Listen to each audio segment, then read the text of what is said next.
connecting. Oh, now it's okay? Yeah.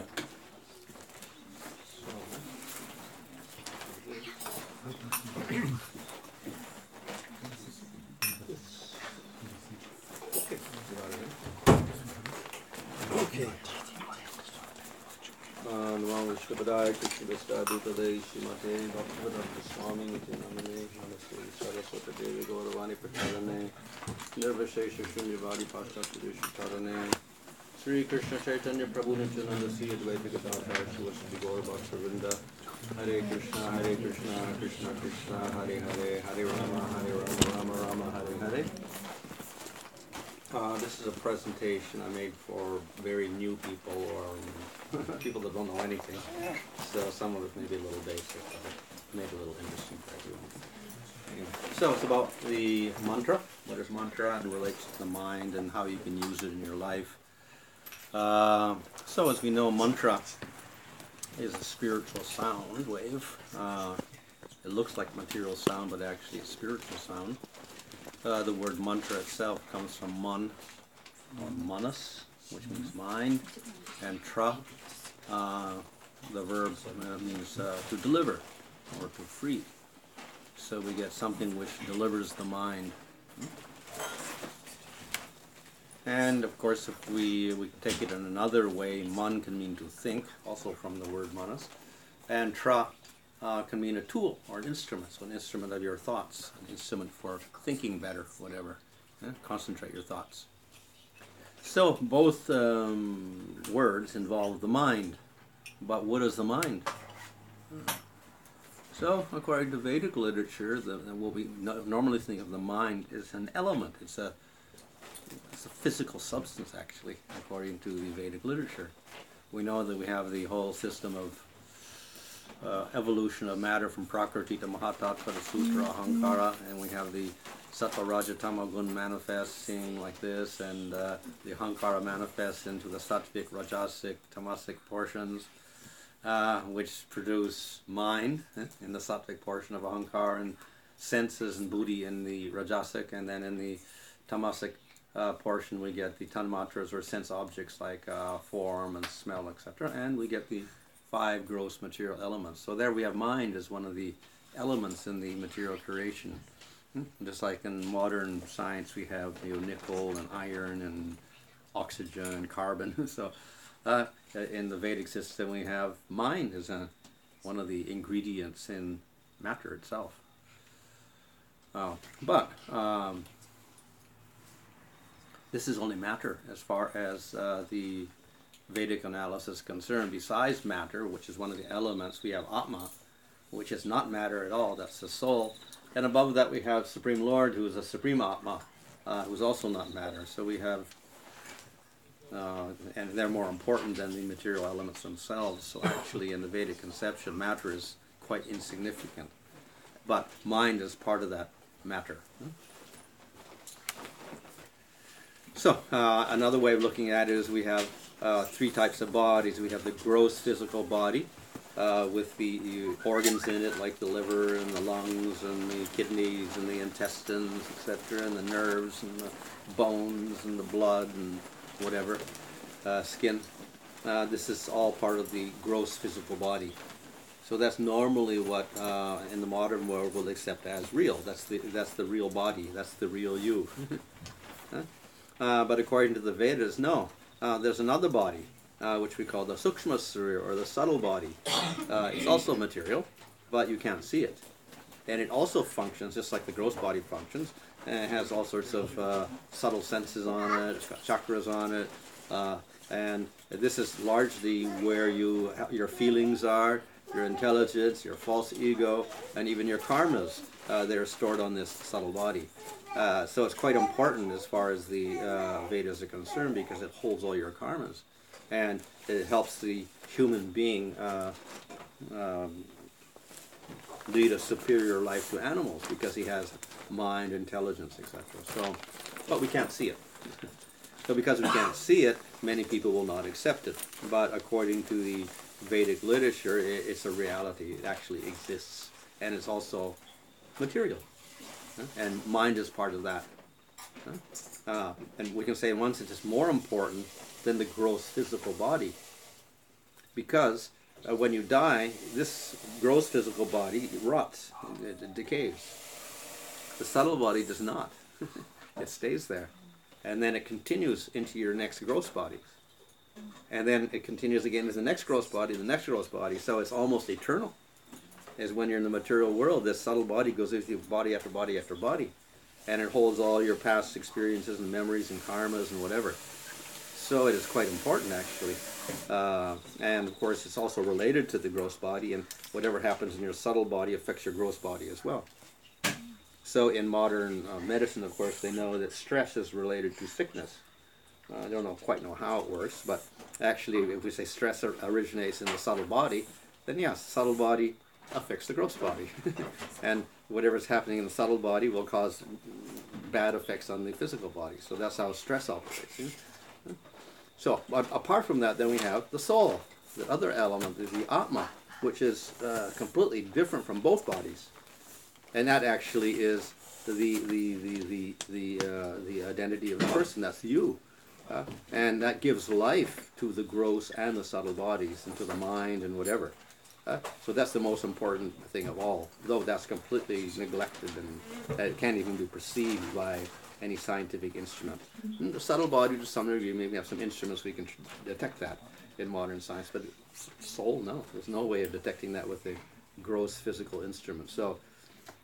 Only through scripture we'll learn about the soul, or the Atma. So, actually, the Atma is the most important, because that's what gives life to the mind and the body and makes them operate properly. And if the Atma goes away, then they're useless. So, that's the Vedic conception. In modern science, what is the mind? What do they say? A mind. Modern views center. Modern views hold that mind is roughly identical with a brain, or reducible to physical phenomena such as neuronal activity. So actually, the mind actually is related to the brain, but it's not actually the brain. It's some neuronal activities that happen in the brain, or the results of that. So in other words, it's some effect of the plus and minus charges of your neurons. That's what your mind is, according to modern science. And from that, then we get something called subjective awareness, intentionality, sense of I. When we perceive things, I perceive it, etc. All this is mind coming out of the physical brain. So in other words, it's not actually real at all. It's just a byproduct of your electrons and some weird perceptual thing. That's all. So, and even your feelings, the same thing. So, according to modern science, in your matter, you get a brain. And that produces the consciousness, and that produces the mind. And the differentiation between mind and consciousness is not much, actually. It's kind of equal to the same thing in modern, scientific terms. So they don't really make much of a distinction between consciousness and mind. But in the Vedic literature, we do. Mind is material. Consciousness comes from Atma, which is spiritual. So it's quite different. So in any case, modern science, they really know what the mind is, actually. It's a little bit puzzling to them. Indefinable, something, a product of matter. In spite of that, some scientists are a little curious about things. And they understand that the mind is not so simple as we think it is. It's not just a byproduct of some neuronal activities. There's something more subtle at work, because it has strange powers to it. Yeah? So some of these have been investigated by scientists themselves, not maybe intentionally, sometimes it's accidentally, even sometimes intentionally they come to some certain discoveries. So this is one of them, discussed in science or research in science, because they think it's bogus. But anyway, some scientists in Stanford University, or Stanford Research Institute, got interested in this subject matter, and they hired this physicist to investigate. So he had no interest one way or the other in proving or disproving or whatever, so he was very objective about it. And he wasn't really thinking mind or whatever like that. He didn't have any theory at all. He just had to investigate and see if it was true, whether powers like this existed. Of course, there was an ulterior motive from the people that hired him. It was actually the CIA behind the whole thing. Because they were worried about the Russians, and they were you know, they had these great psychics there who would move objects across the table and whatever, and they were a little worried that, you know, the Russians are going to beat us at, you know, psychic phenomena and psychic warfare and spying using their minds. So they thought they should have some sort of program also, so they began investigating this. So Hal Puthoff was, you know, the one in charge of the program. And Ingo Swann was the subject. He was the clairvoyant, some American clairvoyant, who from, you know, childhood had these strange powers. So, actually, Ingo Swann wrote a book afterwards, and probably go on the internet, and you Google that, you'll find his whole book. He'll tell the story of how all the different experiments they did and whatever like that on, you know, like that. So it seems to be true. And Hal Puthoff, of course, was a scientist, so he designed experiments in such a way that you couldn't really cheat. There was no way of cheating on these experiments, you know? And yet he was impressed ultimately with the abilities that Ingo Swann had. And when he tested him, actually he said he does have powers. That was his conclusion. And the mind can do things that we don't know about, and we don't know how it's happening, but it's happening. So you read there, it says, despite the ambiguities inherent in the type of exploration covered in these programs, the integrated results appear to provide unequivocal evidence of a human capacity to access events remote in space and time, however falteringly, by some cognitive process not yet understood. So in other words, you can go into the past, you can go into the future, you can go at any distance you want, and you can gather information. That's basically what he's saying. And this is a physicist who's saying this, you know, and who's, you know, he's not a spiritualist, he's not a religious person at all, and this is the testimony he gave. My years of involvement as a research manager in these programs have left me with the conviction that this fact must be taken into account in any attempt to develop an unbiased picture of the structure of reality. So he's saying the mind is the real force in the world, just like, you know, gravity is there and matter like this and things are there. So mind also is a force in the world. This is just evidence of one of the experiments. Ingo Swann was just given a number. A long number, maybe 12-digit number. It actually related to a set of pictures in a folder, which he never saw. And he didn't know where the folder was or anything like that. So based on the number, then he had to figure out, well, okay, what does this signify, the number? So then he drew these two pictures at the top. One is a funny-looking machine. Another is a map of someplace. Now, actually, the photographs were photographs taken by a spy satellite of America over Siberia a few days previous to that. And Ingo Swann had no way of getting those photographs because there was top secret photographs. You know, they were wondering what the Russians were doing over there, you know, because they knew there's a lot of activity. So they sent a spy satellite out there, and they took the photographs and put them in the envelope. And so he didn't know about what it was. But he identified, he made a picture with a map which corresponded to the photographs. And we'll see on that thing down there, there's a little thingy on the railing. I think that's what they carried the submarine on. It was actually a submarine they were building, and they had this huge thing on rails to cart the submarine around, you know. So that's what he drew in this picture. And he did that by just closing his eyes like this for a few seconds, and then he got his paper and drew this picture like that. In another experiment, he was told to analyze Jupiter, the planet Jupiter, from so many miles away, whatever like that. So he just closed his eyes, relaxed, and then he wrote down some figures. This is the composition of the atmosphere, so much nitrogen, so much hydrogen, or whatever, all the different things, and percentages, and the temperature, etc. He gave all sorts of, you know, scientific details. But they didn't know actually if it was true or false because they didn't have the instruments to, you know, measure Jupiter from Earth at that time. But what they did do is they sent up a probe into space, but it took 10 years to get there. So after 10 years, the satellite started sending back information about the composition of Jupiter's atmosphere and the temperature, etc.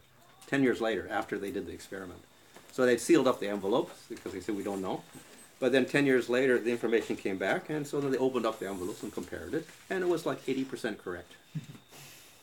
Temperature, composition of atmosphere. The 20% they couldn't figure out was he gave details of the atmosphere of Jupiter that were like rocks, like little round, like marbles or something rolling around on the surface of Mars or something like that, and there was some big mountain there. But they couldn't figure that out yet because they hadn't got any, you know, accurate photographs of Mars. But Other parts were accurate.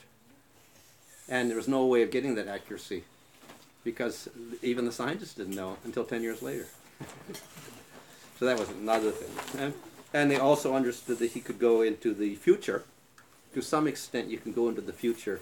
Some things are a little bit set, and you can go a little bit in the future, and you can get information. Or you can go into the past, like you can go back 2,000 years, okay, what happened when Christ was on the cross, and you can get information from that.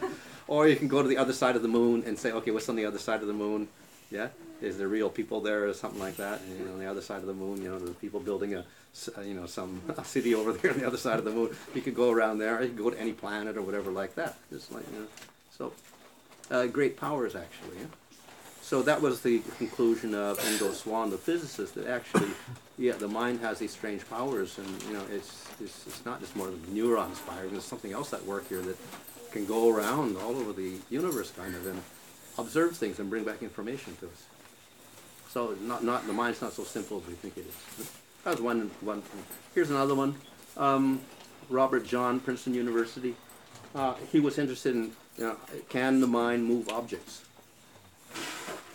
So one experiment was this, with these little balls here. You press a button, and the ball will fall, and it can go left or right, and it's a flat surface. So out of the laws of chance, you press it 1,000 times, 500 should go to the right, 500 should go to the left.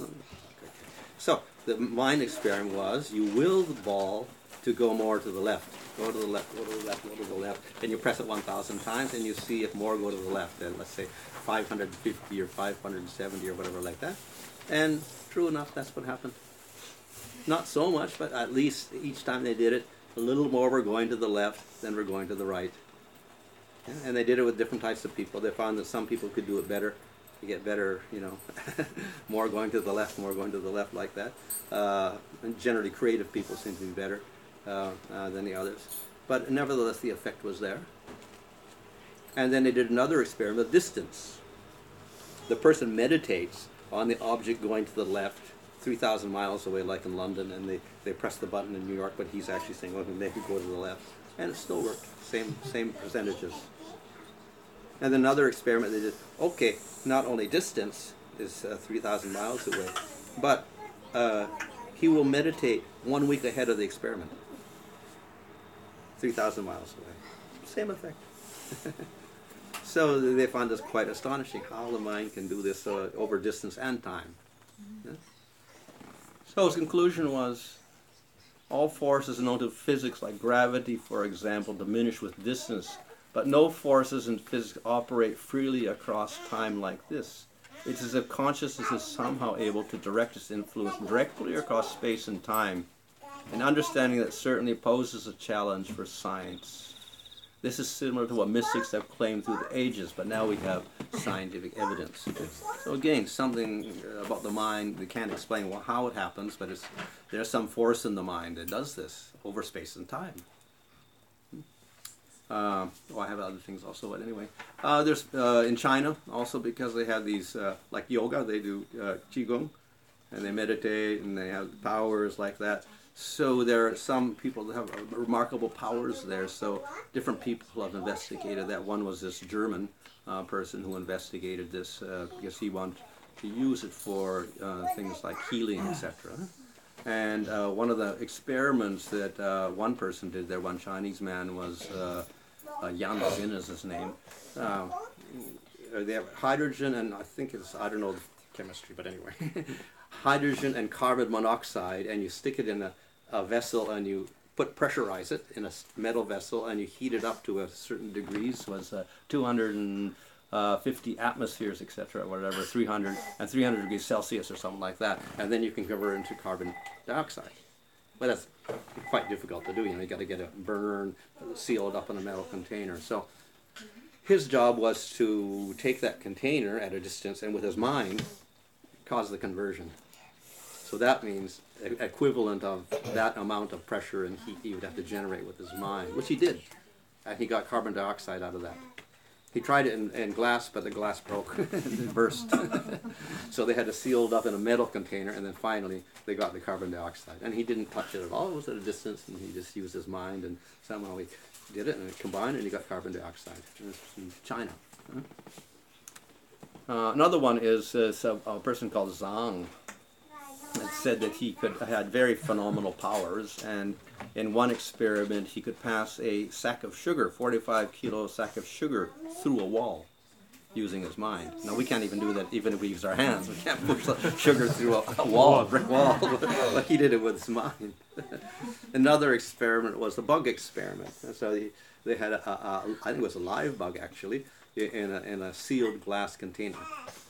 And then with his mind, he got the bug out without breaking the glass. Well, that was a little bit peculiar. They thought, well, how did he do that? You know, did he decompose the bug and recompose them up this way, you know, like this? Or did he pull the bug through the glass? Or how did he do it? So then they got a camera that goes, I think, 250 frames a second, which is pretty fast. You know? A special camera like that. Because they tried the other cameras and nothing, and they couldn't pick it up. In one frame, 1/16th of a second is a normal film, huh? And in one frame he was in one side, and one frame he was out. So they had to get a real fast camera to do this, and finally with like 250 frames a second or something like that. And I think like 3 or 4 frames, they had the bug going through the glass. So somehow with his mind he could do something like that. Nobody can explain how it works, and probably he can't explain it either, how it actually works. But nevertheless, there were scientists observing all of this. 30 scientists, I think. You know? So mind is very powerful. So it still matter, but still, and the brain is there, but there's something in the mind that we don't know about. It's some sort of strange matter we don't know about in modern science, at least. But of course, in Vedic literature, we understand mind is material, but it is quite different from other matter. And the yogis we know can also use the mind because they got control through meditation and pranayama, and they can also do things with the mind, like go to different places and travel around different planets and manifest objects and whatever. But not the modern science. So in the Bhagavad Gita, of course, also mind is discussed a lot, especially in the 2nd chapter. It's a very powerful force. And you can use the mind, and you can do remarkable things with the mind. So we have in the 2nd chapter, one must deliver himself with the help of his mind, not degrade himself. The mind is the friend of the conditioned soul and his enemy as well. In other words, through your mind, you can actually change your life. You can go upwards, you can go downwards, and you can change your next life also. And so in chapter 8, Krishna says, whatever state of being one remembers when he quits his present body, in his next life he will attain that state without fail. So what you concentrate on when you're dying molds your next body. So it goes beyond just a few minutes or a few hours. It goes into another lifetime and starts affecting your body. What happens in your brain or your mind in this lifetime affects your next body, as we see in the case of Bharat. He thought of a deer, he became a deer. Now that's a little bit remarkable from modern point of view. How is that possible? But there is some indirect evidence.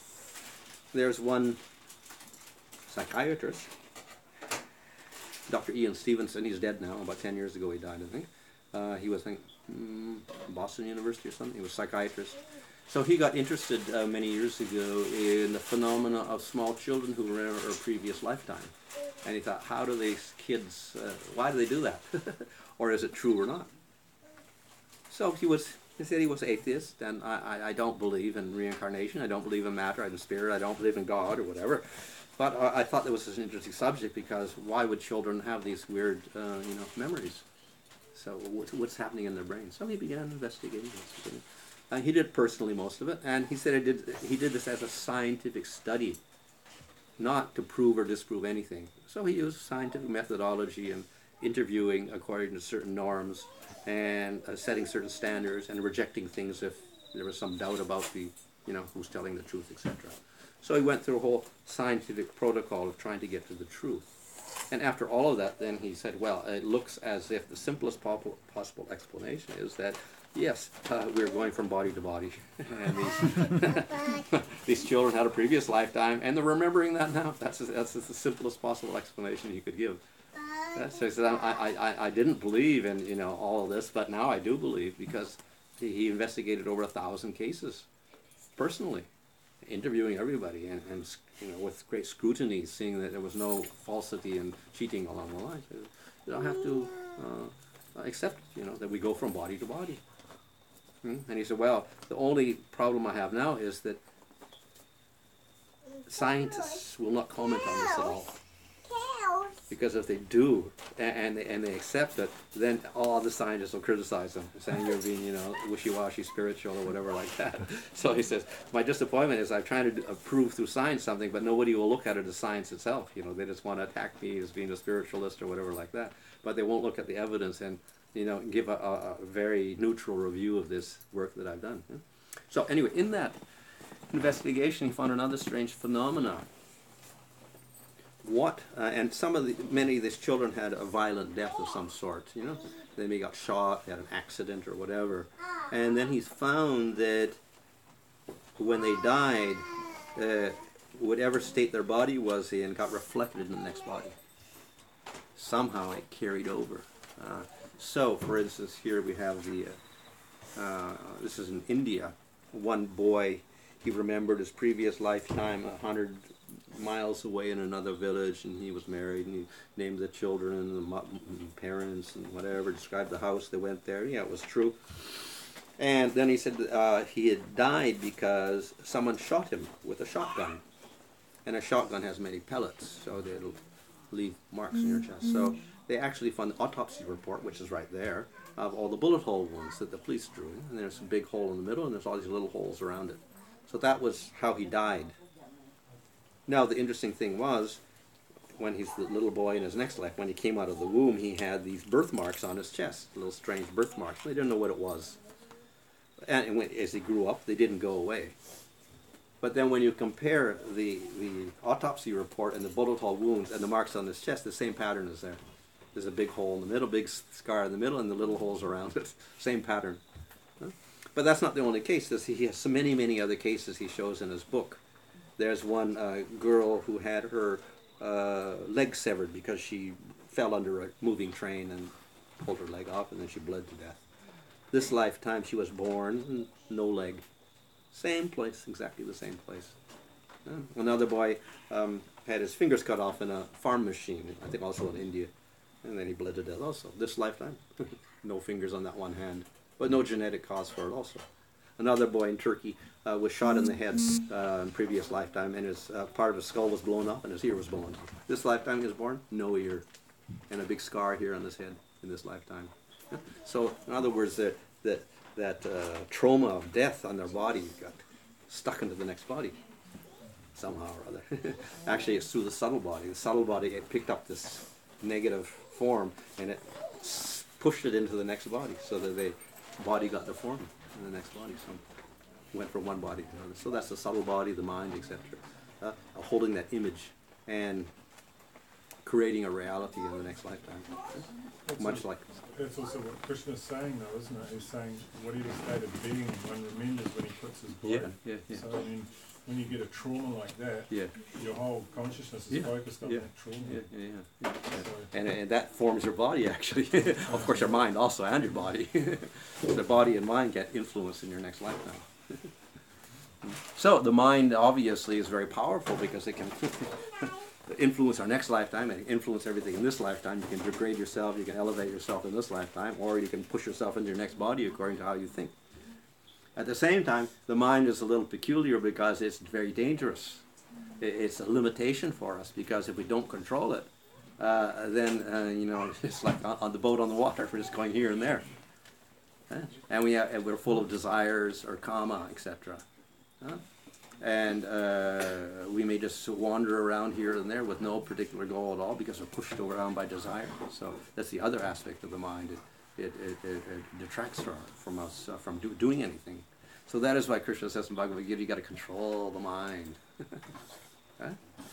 O mighty armed son of Kunti, it is undoubtedly very difficult to curb the restless mind, but it is possible by pseudo practice and detachment. So difficult, but if you want to progress, if you want to elevate yourself, you have to control the mind. You may complain it's difficult, but nevertheless, if you want to go anywhere, you have to control. So, and if you do in a positive way, then you can achieve many things. So there's also a little solution that Krishna actually gives in that second chapter also, because he talks about the mind and what's superior and what is inferior. So working senses are superior to dull matter. Mind is higher than the senses. Intelligence is higher than the mind. And soul is even higher than the intelligence. So generally we say, okay, your intelligence controls the mind, but even we know that is a little bit dubious because the mind takes control and we forget, we lose our intelligence. Problem. Huh? And that's also described in the Bhagavad Gita. Meditate on sense objects, then you get attracted, then you become obsessed with it, then you get anger, and you get lust and anger, then you lose your mind. You forget everything, and you commit a sinful activity. So intelligence should be in control, but often it isn't. It's under the control of the mind, and it acts for the mind rather than controlling the mind. So it's very difficult. So the solution is that soul is higher. So if we get a taste from the spiritual aspect, the soul, then that can control the intelligence, control the mind, etc. So higher taste. And this is how we can control the mind. Embodied soul may be restricted from sense enjoyment, though the taste for a sense object remains, but ceasing such engagements by experience a higher taste, he's fixed in consciousness. So somehow we've got to get that higher taste. Is it gulabs? Yeah. I wonder, was it gulabs? Yeah, it was maybe. Or maybe it's fruit. I'm not sure. Cherries. Okay, so now looking at the mind from another point of view, we have the yoga system of Patanjali, and he has this very second sutra, Chitta Vritti Nirodha.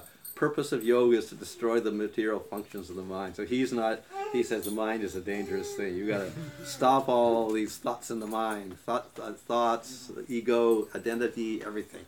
This is the cause of our problems in this world. And if you can get rid of that, then you're successful. And so he also understands the mind does a lot for us.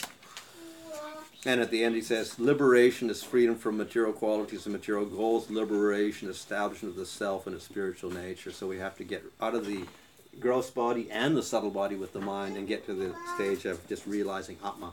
Atma realizes itself, in other words, and we get samadhi. Huh? Like that. So you have to control the mind like anything in this process and then surpass the mind. Huh? However, yoga, as we know, is quite difficult to go through all those stages and go through pratyahara, dharana, jhana, and samadhi. It requires it's great difficult, takes a long time, and very few people get success at it. So it's not practical for everyone to do this. Nevertheless, even for people in ordinary life, we can take some principles from this, understanding the importance of mind. One is to understand that there are choices in every circumstance, and it's not that I just had to do that, and it's my karma. No, there's choices. And according to those choices we make, then we do certain activities. And if we make proper choices, then we can progress in life. Which means we have to change our habits of the mind. Usually we're just reacting to circumstances in the mind. And this goes according to habit. But we have to change those habits, which takes practice. That's why Krishna said you have to control the mind. Practice controlling the mind. So one, of course, is we have to create choices for the mind and create goals for ourselves. And then once we create the goals, the mind can be used to achieve the goals. Yeah. So first we got to free ourselves from the habit and start making choices. Then we got to set goals. Then we have to achieve the goals, even in material life. And of course, we operate like this in spiritual life as well. Then we have to discipline the mind, and we have to set goals. And then we have to concentrate to achieve those goals in spiritual life. And we have to practice doing it. That's why we have sadhana. So, most people are controlled by the mind. It's not that they just use the mind. Rather, the mind operates an automatic pilot.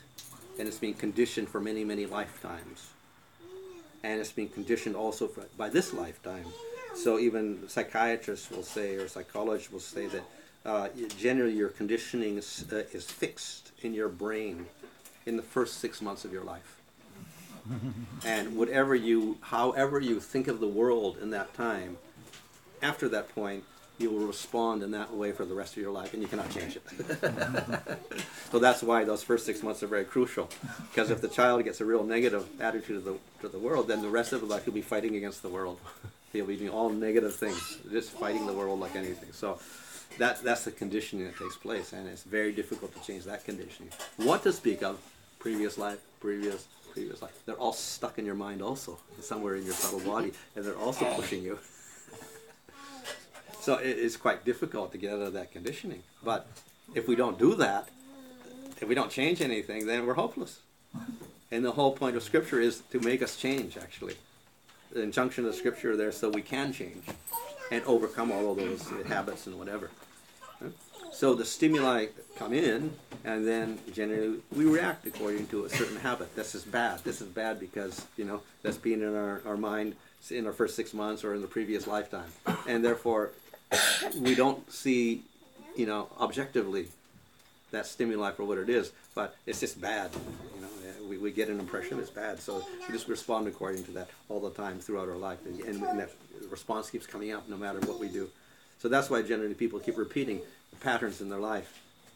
Like people get divorced once, divorced twice, divorced 3 times, 5, 6, 7, I don't know. They may go up to 10 times they get a divorce, and it's the same pattern they're repeating with every marriage. So in other words, they can't change that. It's certain habits they have, and the mind keeps responding in the same way and then they act in a certain way because of that. So they don't change. But between that stimulus and how we respond, then that's where you can choose something. But most people don't. They just let that mind react according to a habit. So we have to stop that somehow or other, and then respond according to what we think is a higher goal. Then we can progress, and then we get control of our lives, so to speak. We're responsible for our choices and for our lives. So that's a real human being. So a lot of this is based upon values. And a lot of the values, of course, some are ingrained in us by karma and previous lifetimes in our small childhood or whatever. We pick up these in the, as soon as we're born, what the world's like. People are like this or people are like that. And then we get ideas forced on us throughout our education and childhood. You have to do this. This is good. This is bad. You have to do this. This is a good job. That's a bad job. This is a good education. That's a bad education. This is a good person. That's bad. All this is, like you get brainwashed from early childhood all the way up until you graduate from university, and even after that, of course. And of course, modern, the media is always brainwashing you somehow or other, influencing you with all the propaganda and advertisements and whatever. So, all these values are stuck on us from outside. So that's all very superficial stuff. Yeah? So real values must come from inside. Where inside? Ultimately from the Atma. So we have to go very deep to figure out what is the values by which I live. Yeah? And which means we have to be introspective. Yeah? So what are the values? As I said, the mind should choose goals and have values by which it chooses goals. But these are the common ones. Usually nothing special about them. Everybody does this. Spouse-centered, family-centered, money-centered, job-centered. These all go together one after the other.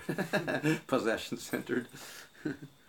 And then to get a little relief, you have pleasure-centeredness. Yeah? And maybe you have friends and enemies like this. Yeah? So that's the sum total of everybody's experience in the material world, and all their goals are just like this, which is not very good because it's all on the material side. It's got nothing to do with the spiritual at all. It's all on the material side. Huh? And it's all influenced by external things. All these people saying you have to do this, you have to do this, you have to possess this, you have to own this, etc. Huh? Yeah, so what about the soul?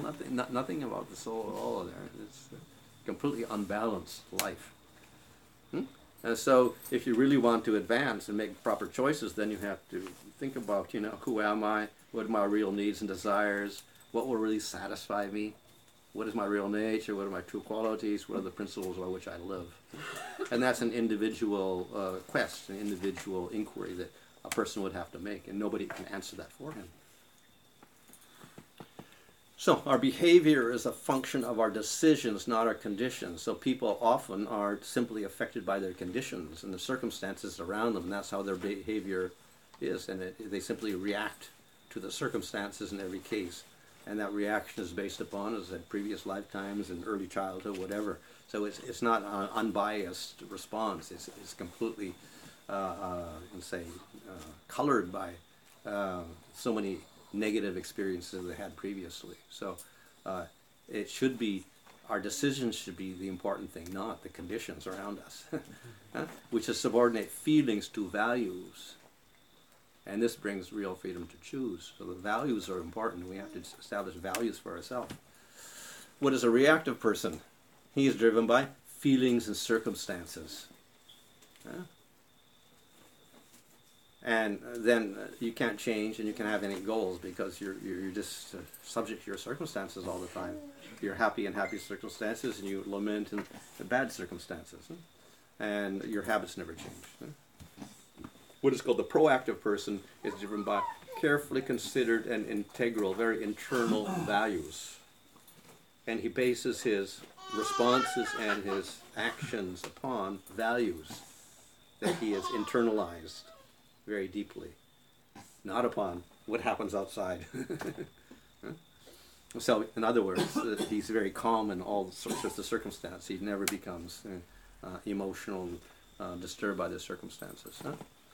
So ultimately we have to get to the Atma, that's the center, that's the real you. And this is where eternal principles are operating. There are certain common characteristics of all Atmas, and these are eternal principles. So if we access Atma, our soul, then we get internal guidance. We don't have to look for anybody else for guidance. We get security because we understand we're not the body at all. We get power because we make our own decisions and we attain our own goals. And we have wisdom because we can see from a higher point of view, not from a very distorted point of view, like this. Security, if we have low sense of security, then we feel helpless in all circumstances. And if we have a high sense of security, we feel confident to face the world. And everybody would like to feel confident, not to feel helpless. If we have internal guidance, then we have an inner direction. We don't have to depend on others and ask everybody else what to do. We have our own idea of what to do.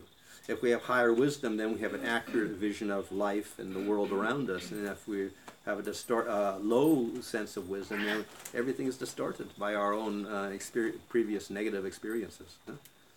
If we have a high sense of power, then we can create our own future. And if we have low sense of power, then we don't want to do anything. Let him do it. I can't do it. So definitely we have to go for the high rather than the low. And to do that, we should begin investigating, the nature of our very self. So, to help us control the mind and understand Atma, we have the mantra, spiritual sound. But why do we have to deliver the mind? Well, we already discussed that a little bit, so it's just to summarize. Under ignorance, we have our mind going all over the place, developing desires. Desires produce actions. Actions, we get a little result. Then we get, okay, this is good, this is bad, because we get some result for ourselves. That puts an impression in our mind. Then we develop another desire, another action. So in this way, all day long, the mind is very active, trying to fulfill its desires, doing actions, getting impressions, etc., like this. So it's a continuous cycle. And the mind produces desire, which produces greed. And if our desire is not satisfied, then we get anger. So our actions are determined by either the greed or the anger. And then we get impressions, that was good or that was bad, goes back to the mind. So this is how we operate throughout life if it's not controlled, if our mind is not controlled. It's like and dislike, desire and hatred. These are the two aspects of the mind that we work on, and then we do actions based on that, and we get certain results, and then we repeat the cycle over again. And that was good, that was bad. This, of course, pushes us into bodies, because if you do all these sinful activities, then you end up with bad bodies. So this is the Buddhist diagram of the wheel of karma. Not only you're going through cycles every day and throughout your life, but you're pushed into another body, and then you start doing cycles in that body also, and that pushes you into another body and another body and another body. So we find there are 6 sections, and one is the human section, one is the heavenly section, one is the ghostly section, one is the hellish section at the bottom there, and there's the hellish beings down there getting punished. Then we get animal section.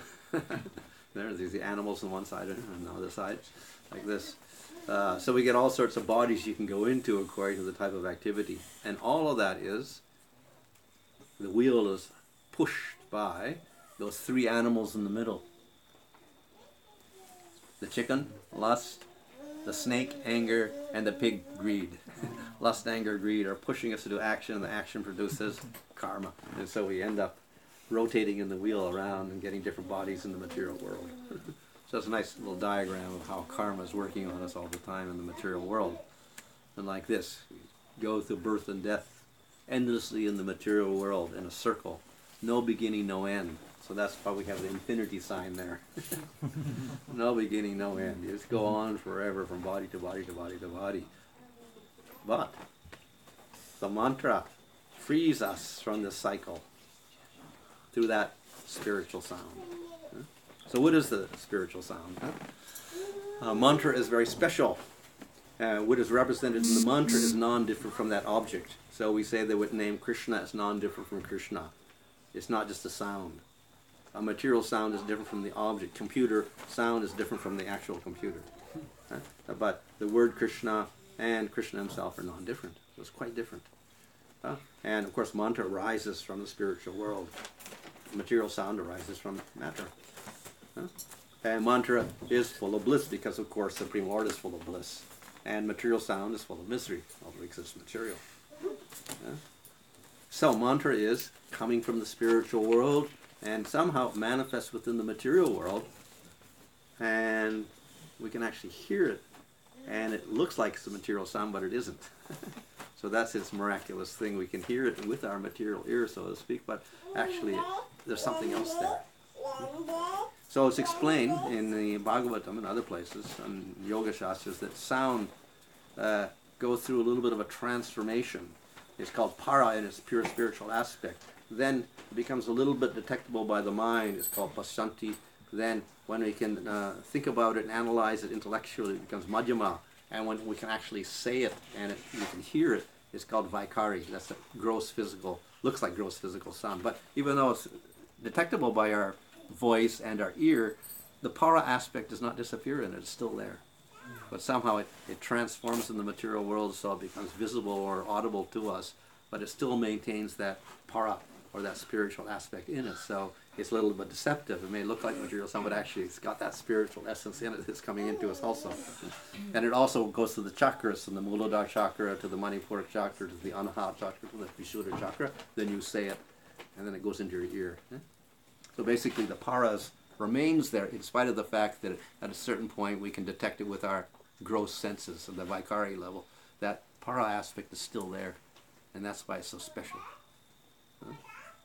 We may not be able to detect it with scientific instruments, and we can only detect that material, material thing on the amplifier or whatever like that. But actually, the para is there somewhere underneath there. So that's what distinguishes spiritual sound from material sound. So in other words, that spiritual sound comes from the spiritual world, and it comes to our Atma, goes to the mind, intellect, voice, etc., and goes into the ear. And when it goes into the ear, then it goes backwards, and it can activate the Atma to become spiritual and take us to the spiritual world. It comes from the spiritual world, and it can take us back to the spiritual world. There's different types of mantra. We have Vedic mantras. They're chanted with special intonations, like the high, middle, and low. Or in Samveda, they have 7 intonations, just like the 7 notes of the scale. So a little complicated for normal people to chant, because you have to learn it and you have to chant the mantra exactly with that special intonation, otherwise it has no effect. And generally it's the Brahmanas that learn this, and Sudras are not allowed to chant or hear the Vedic mantras. So this requires some qualification and training. And is given by the Guru to the disciple. So not so practical in the modern age, for most people at least. Like that. So you see the little numbers, that's the different intonations on top that you have to follow. And of course the most famous mantra is Om, which is actually the summary of all the Vedas. It's everything, because it represents the Supreme Lord actually. So Supreme Lord is not different from the Vedas. So in one simple syllable, we have everything in the Vedas, all the knowledge of the Vedas. So, very, very sacred symbol. and sound.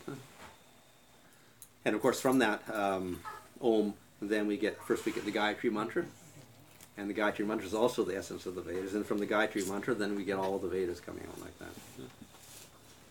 Okay, we're done with that. Now besides that, we have other mantras, not non-Vedic mantras. They don't require the intonations. You can chant them this way and that way, it doesn't matter, loudly or softly or whatever. But some of the mantras are called Diksha mantras, so you have to receive them through the Guru, and they're also silent, Diksha, for Diksha. Other mantras are not Diksha mantras, so those are public mantras. So the Diksha ones are a little special. These are composed of the names of the Lord, but they also have other syllables. They may have a bija mantra like Om or Trom or Klim or something like that.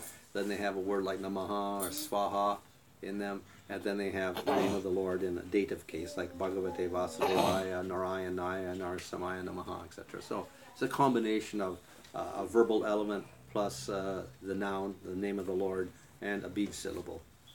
But these are also not public. It's communicated by the Guru to the disciple, and he's supposed to chant these silently. So that these are conveyed through Diksha. We see the Gopakumar in the Brihad Bhagavatamrita. His Guru gave him a Diksha mantra of 10 syllables, a Krishna mantra. So he was chanting this silently all the time like this. So that was his sadhana, to chant this mantra silently, Krishna mantra. So that's one type of mantra, but again it's not public, so you can't broadcast that to everybody. And this of course determines the Diksha Parampara. We trace Diksha lines from Diksha Guru to disciple. So basically you're tracing the Diksha, you're tracing the mantra. It comes through the Guru to the disciple. The disciple becomes the Guru, then he gives that mantra to another person. So that you're tracing the lineage of the mantra actually through Diksha. Like that. So we got different sampradayas with different mantras. Then we have the mantras that require no Diksha. That's actually the names of the Lord. We call Nama to distinguish it from the mantra, where Diksha mantras. And we got Nama, the names alone. No Diksha is required, and you don't have to chant them silently. You can chant them loudly or silently. So you can sing them, or you can do japa of them, you can meditate on them, whatever. It's very, very flexible.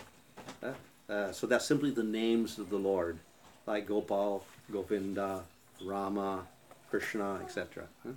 So you call out those names, and that's called Nama.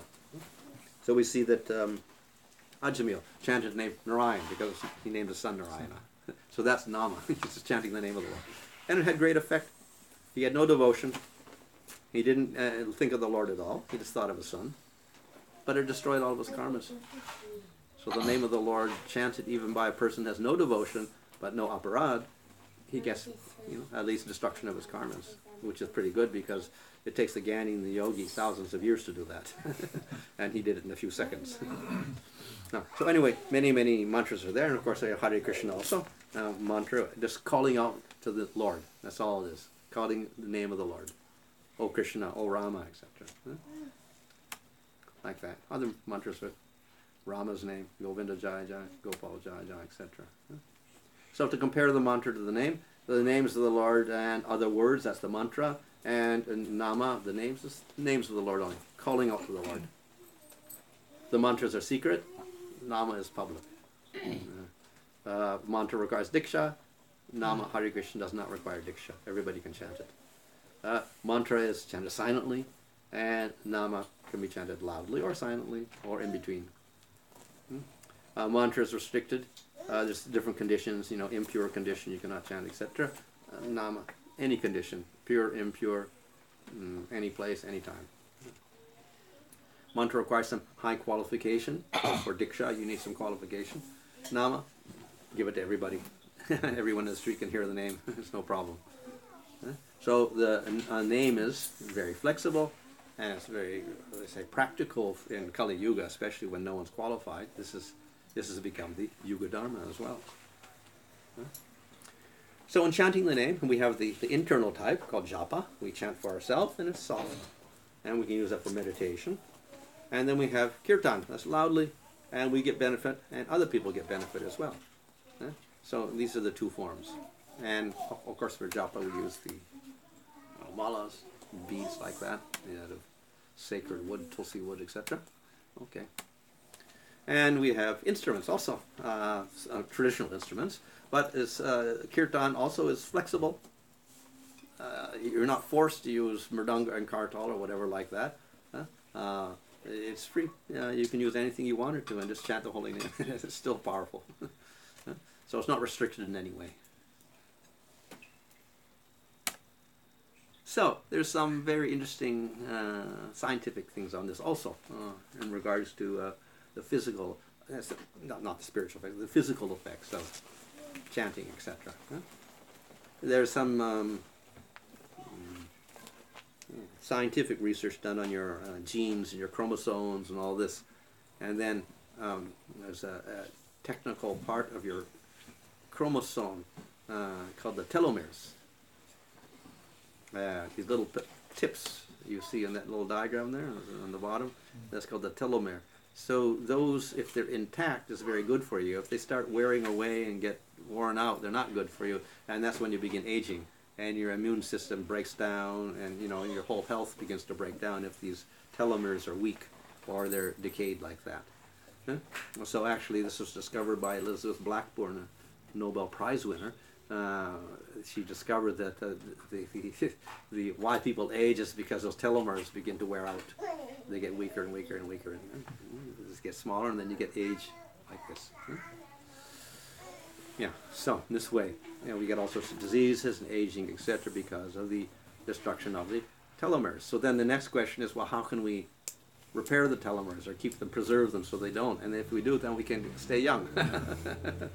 So they tried different things. 2013, they tried plant-based diet, that is largely vegetarian diet, that's good.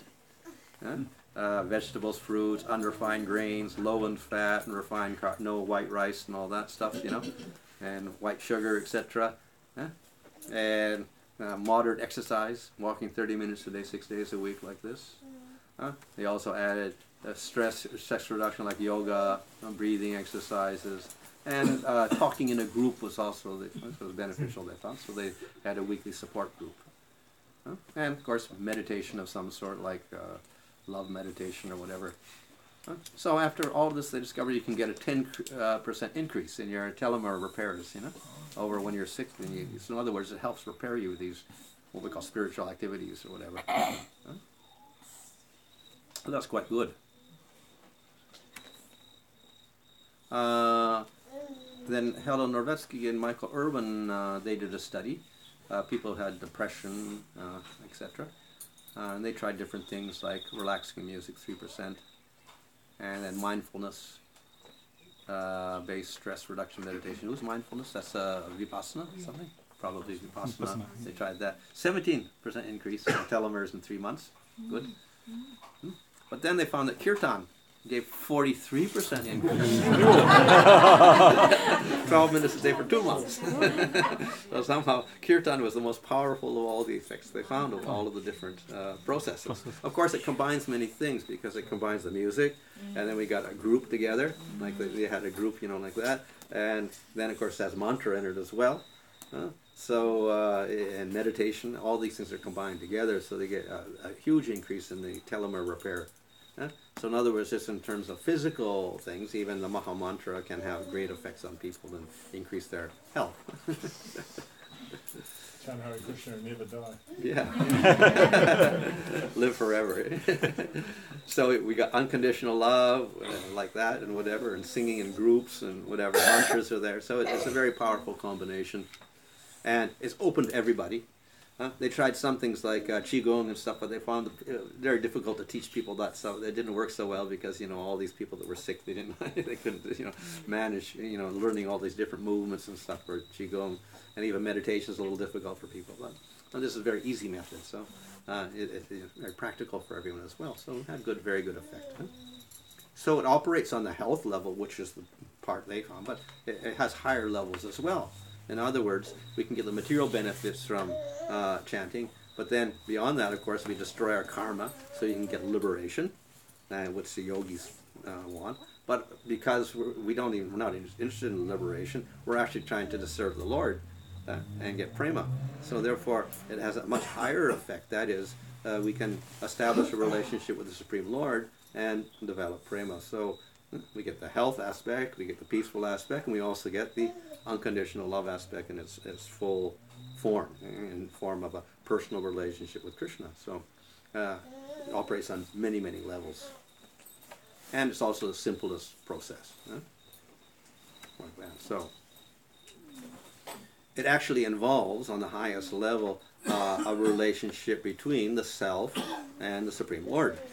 Now, I had that diagram in the beginning. We have matter here, and we have matter, and then we have the mind also as part of matter. Then we have the self, and we have Supreme Lord there as another factor. So liberation merely separates you from matter and then your Atma. But in the process of chanting and bhakti, then we also have a third factor, that the Supreme Lord is there. And we establish a relationship with the Supreme Lord. This creates the highest type of happiness. So essentially we're simply cultivating a relationship of love with the Supreme Lord. Spiritual love, unconditional love. And this, as its byproducts, produces all of these effects like physical effects, etc. So it's not surprising. So this is a process which is, it's not a concocted process, it's actually a very traditional process, an ancient process. It's mentioned in the scriptures, and of course 500 years ago, Chaitanya Mahaprabhu propagated this as the main process of spiritual development in Kali Yuga. So it's very, very effective on all levels, and it's applicable for all people at all times, and it's alive at the present day. Okay. Hare Krishna. Any questions? I was very interested to see you had Robert John, because in 1990 or 91, my spiritual master Bhakti Swarup Damodar Maharaj, he had a science conference in San Francisco, and Robert John was one of the key speakers. Okay. And at the time, the methodology they were using was they had a random number generator. And people were influencing the way the number generator worked simply with their mind, and sometimes from thousands of miles away. And I remember it was a really fascinating presentation that he gave, and it was actually one of the most significant things I took away from the whole thing, because it really made me see how powerful the mind is, that it can easily change matter. And no one can really explain how that works, because modern science, like if it does that, it's a physical force, because it's influencing the numbers, isn't it? Or the balls or whatever. But up to now, mind has not been considered as a physical force at all, so it's beyond science, actually. And nobody's been able to answer that or explain it, So science is quite limited in its perceptions of things. It makes me wonder how... I was going to ask you a question, actually. Knowing that the mind has that kind of power, because as devotees, the mind is like, best friend, worst enemy. Usually it's probably the worst enemy. We're always fighting with the mind. Shut up, turn you around. So, how can we constructively use the mind? Oh. Well, we have our one, of course, is we have a process called meditation in Bhakti also. Meditate on the lotus feet of the Lord, meditate on the qualities, form, and activities of the Lord. Smarnam actually is a minor form of, a more relaxed form of that. Smarnam gets advanced, it becomes jhana or meditation. So this is also part of Bhakti. So that's how we're using the mind. And of course we use the mind also for concentrating on our goals in Bhakti. And following our sadhana properly, etc. So it's useful in all practices of bhakti, actually, the mind. What do we say? The sum and substance of all bhakti is always remember Krishna, never forget him. So that's the mind again, that we're hearing, chanting, remembering, but the mind should be thinking of Krishna also. So the mind is essential, actually, in that as well. But somewhere along the line, what happens is that the Atma gets activated. So it's the Atma that's actually doing the remembering, and it kind of looks like it's the mind, but actually it's the Atma as you get into Bhava and Prema. So the Atma's mind takes over at a certain point.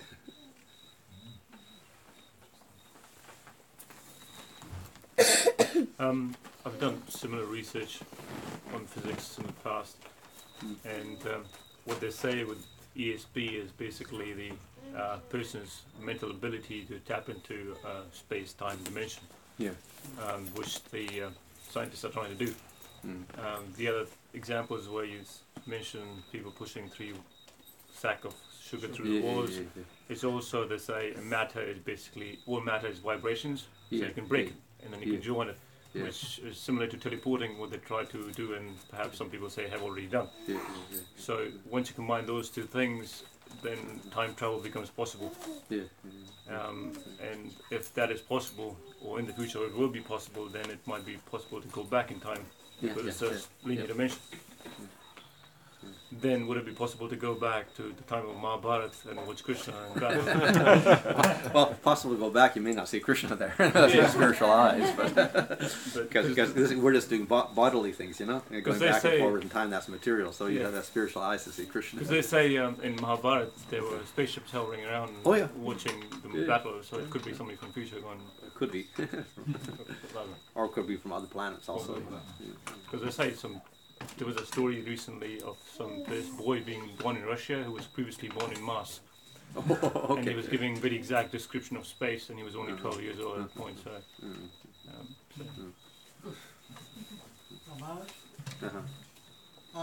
can you give me a bit of an insight? And it's like Nietzsche said, the Krishna prayed, you know, the Chaitanya Charitamrita, how it says that love of Godhead is already within our hearts. I've been meditating on that a little bit. I'm trying to understand. ISKCON now is it's still a relatively new society, but you and I have been around a little time now. Yet the leaders don't have this loving scenario necessarily being manifest. In fact, when I joined, it was a lot more loving society than what it is today. And I wonder how we should see this, because as older devotees now, we talk with the younger people and we encourage the younger people and so forth. And ISKCON now is far, far bigger than the society you and I joined. So how should we see this? I'm trying to think in a positive light, this, not in a negative light. I'm trying to see, because as older devotees now, we should have some semblance of this, or this. I know I do some days, and I certainly feel as though it's a very positive society ISKCON. But can you give us a bit of insight from your own appreciations? Nietzsche said a Krishna praying that love of God is established, you know, it's already there, and how we can maybe feel His presence or see it in other devotees, or prema is eternally there in the spiritual world, and it can manifest within us by our sincerity and our development. So we go through different stages, like, you know, Anartha-Vritti, Nishta, Ruchi, Asakti, Bhava, and Prema. So that's actually tracing the development of bhakti until it reaches its perfect state in Prema. From the seed itself, it seems to grow. So it's a matter of the sadhana. And we go through these different stages. If we do it properly, then it's just like a plant grows, it just naturally grows up. If there is aparads along the way, then it may slow down or even stop, so that it doesn't develop into prema, or not for a long time at least. So it would depend on the intensity of the cultivation and knowledge of the proper cultivation, plus the avoidance of aparads. And that's how you can get to prema quicker. Avoid the aparads and follow the process quite properly. and then the prema will come up as a result. Yeah? The seed is there and it develops like a plant develops. Thank you. So that's the philosophy, and then you have the actual society itself having, the ISKCON society having to deal with that process. Yeah. So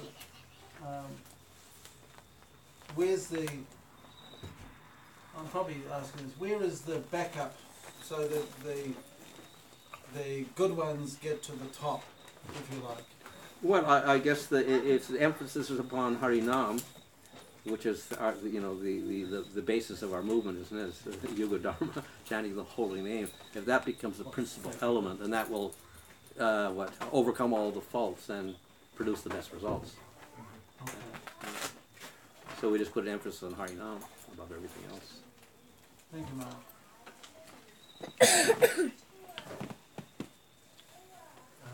This idea of being able to purify our mind and overcome the tendency for the mind to be an enemy rather than a friend. Talking a little bit about how ultimately that sound is the most potent way to conquer the mind, even sometimes this seems, despite all this knowledge, we still kind of become victims to our minds. I just wondered if you can make some reference to this process from Shraddha to Prem, when we talk about the initial stages where we receive that faith from a devotee. What's the actual significance? What's the significance of that hearing from a potent source like that? Well, that's because the planting of the seed. And we have Shraddha, which is the fertile heart, more or less, means faith.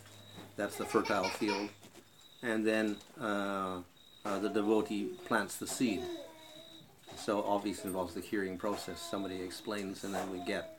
That can mean, of course, the getting the name of Krishna plus the teachings about Krishna through the name and all like that. So that may be on different levels because devotees are on different levels. But nevertheless, every devotee is carrying to some degree the Shakti of the Lord, Bhakti Shakti, which comes from the Lord. The Bhakti Shakti is the Swarup Shakti of the Lord, internal energy. So it manifests in various devotees to various degrees according to their level of advancement, their purity, etc. So, therefore, when you get instructions from a devotee, then he's conveying that Bhakti Shakti to you also through those instructions. Although they may look like it's just like talking in your ear or something, actually there's some spiritual potency going in there also. Just like the name, as I said, it's got that spiritual para aspect as well as the Vaikari aspect to it. So then, when a devotee speaks, that's coming through. It may not be in the most perfect way, but it's there somewhere. The para is also somewhere there. It may be covered over or whatever. So that affects you. But of course, if a person's at a higher level, then the para aspect would probably be stronger, and therefore it would affect you more. And therefore you would get more inspiration from that to continue the process or start the process or whatever. And there are examples also like a subtle form of the spoken word. It's the embodiment of their instruction. So Is that their example, their particular way that they conduct themselves. Of course, yeah. That also has some potency to. Well, even their presence itself is, in one sense, being in the presence of a Vaishnava is influential. So even if they don't say anything, just the aura in the New Age. But of course, it's the Shakti is also radiating from them also. Or we get the case of Gopakumar, and that he put his hand on the head of the Brahman, and suddenly the Brahman got his realization that way. So even that was, physical, not physical, like a spiritual body, but anyway, the proximity of him actually influenced him to get a realization. So yeah, the presence of a person also, besides his instructions, can also influence. It's achar, how he acts and speaks and whatever in itself can inspire a person.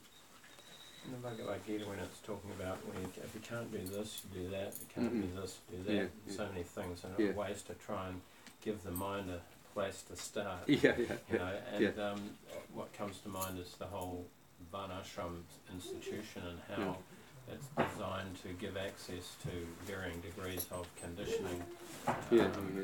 Is that related to this topic in terms of power, or is it just ultimately that the holy name, the sound principle transcends that, so ultimately that well, there's two ways of going upwards. One is the gradual process. We go through the Varnashram system, Karma Yoga.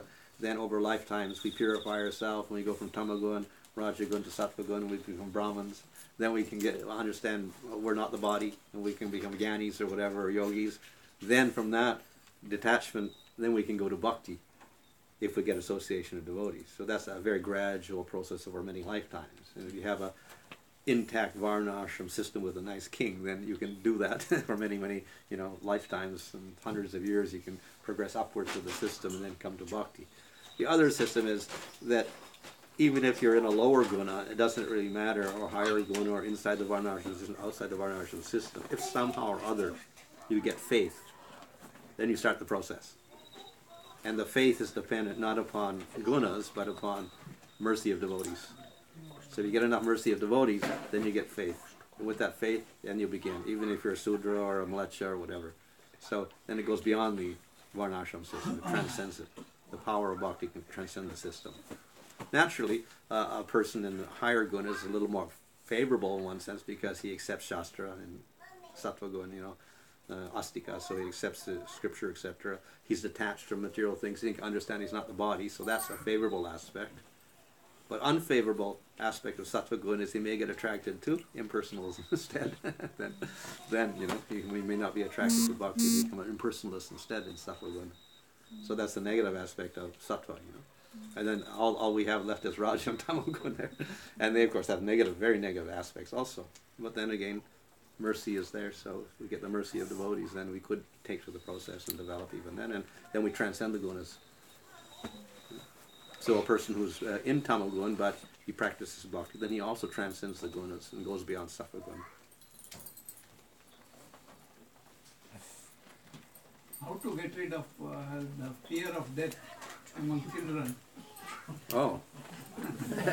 Well, I think maybe the best thing is just to take care of the children very nicely.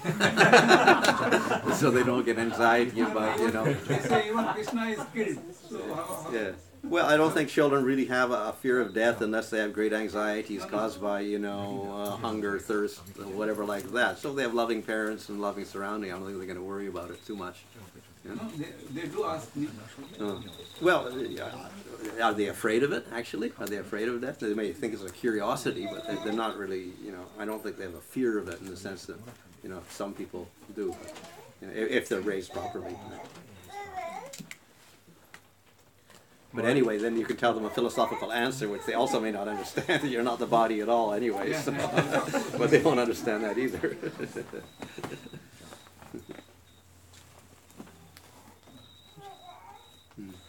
You mentioned the past life traumas having manifesting in the new life, or their fingers missing, and is it a good idea to be an organ donor in that regard? Well, see, that doesn't really matter because that's post-death, isn't it? And you're not in a trauma at that time. You're already dead, so so many things coming out you don't want to miss. You're not affected by it, I think. Because I think there's some shastras. Do shastras say anything about it? I don't, as far as I know, no, I don't think so. I don't know. Maybe somebody has some recollection. I can't think of anything off that. Post-life insurance. Yeah. Thank you very much for your advice on that. Just trying to think how to word this properly. But recently one of my godbrothers mentioned a question in class with them and Swami about thinking while chanting and trying to be in the right mood while engaged in japa. In relation to that, I myself have a tendency to overthink a lot. And obviously you're talking a lot about the mind and how obviously how transcendence can overcome the mind and how the soul is obviously on a higher platform. As we hear the famous verse between Lord Brahma and Krishna, Tate Nikamtam Susmikshmano, we have to learn patience. So I'm just wondering if you could speak a little bit on patience and how to develop that patience to know that just by chanting the mind will come under control. Because when we chant, or myself, when I chant japa, the mind can be very noisy. No. Well, I think patience is one thing. I think the other thing that can steady the mind is taste. There's a higher taste, and then you give up the lower taste. So we have a taste for chanting, but then maybe hearing or like that. So the other thing is to develop a taste for Krishna through hearing. So if we know about Krishna and we can appreciate his wonderful qualities and his pastimes, that will give us a taste also for Krishna. So when we chant the name Krishna, then automatically we get inspired by that taste for Krishna. So that will give us a higher taste. So then we don't have to worry about patience or impatience or a long time or whatever. We have a little a favorable attitude towards Krishna and a favorable feeling towards Krishna. So that's very helpful, I think. Yeah? But along with that, I think other important thing is that Chaitanya Mahaprabhu says that the attitude is also very important. So then he says, Trinadapi Sunichinatorapi Sishna Kirtana, like this. So we have to be very humble and very tolerant and things like that, which should not be cultivated separately, but they're actually intrinsic to devotion itself. Like if we have affection for Krishna and devotion to Krishna, then naturally humility should be there, because we're lower than the lowest anyway. And tolerance should be there also, because we understand that whatever reason we're in the material world for is actually our fault. It's not the Supreme Lord's. So therefore we just tolerate our situation, and that's an aspect of humility as well. So that should be included in our approach to any form of bhakti, not just chanting. And if that's there, then the process becomes easier for us.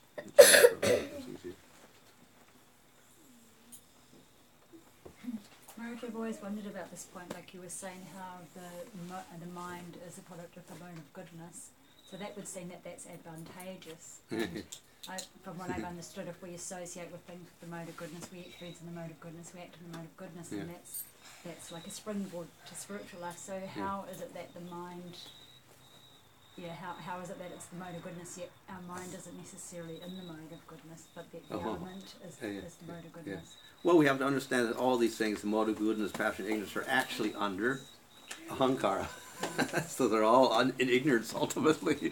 So it's just one goodness, ignorance, and passion, ignorance, and ignorance, ignorance. So it's all under ignorance ultimately. But it has a sense of goodness in the sense that with the mind you can actually create the peaceful situation, and yoga, dhyana, etc. become peaceful in that sense. The mind can be useful in that way. Unfortunately, we have the buddhi in passion.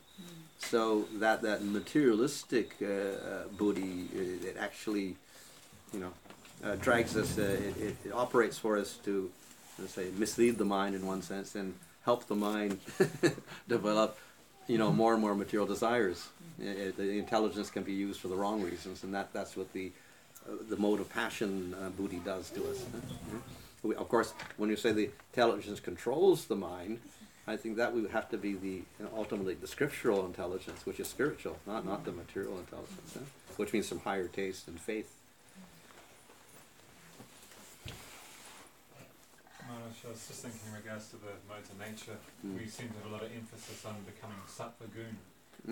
But I was reading in the 7th canto of Bhagavatam, and Prabhupada talks about the 9 items of devotional service, and when he talks about the archana vigraha, the worship of the deity, that the standard of deity worship is pretty high, and he's talking how it's pretty vital for grihastas especially. And I was wondering, is the cause of deity worship itself, the standard of it, is automatically sattva guna? So I guess as devotees we focus on serving the deity very nicely, would that be the best more practical way of achieving sattva guna rather than pursuing that separately? Well, actually, deity worship is part of bhakti, and bhakti is nirguna. It's beyond the gunas. So actually, deity worship is beyond the gunas also. So it's not actually sattva gun. Yes, more than sattva gun actually. So that, of course, between nirguna and sattva gun, there looks like similar qualities. Like we have spiritual qualities that may look like material qualities, but actually we shouldn't confuse them. So the devotee develops all good qualities in the process of bhakti. But those are not material qualities. Otherwise, they would bind him to the material world, and we don't want that. So it says, subhada is the quality of devotion. You develop all good qualities, but it's not material qualities, obviously. And we may have humility, sense control, etc., just like a jnani may have, but it's in relation to Krishna. So therefore, it's spiritual. It's not material. Whereas the jnani's qualities are not in relation to Krishna, so they're sattvic, and they're binding to the material world.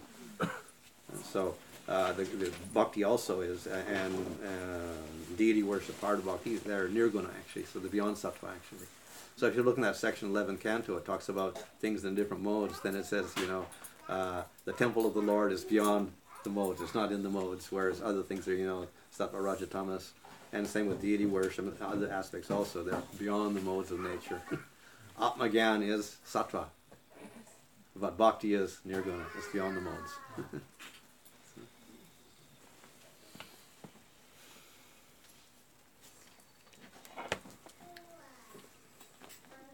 Okay.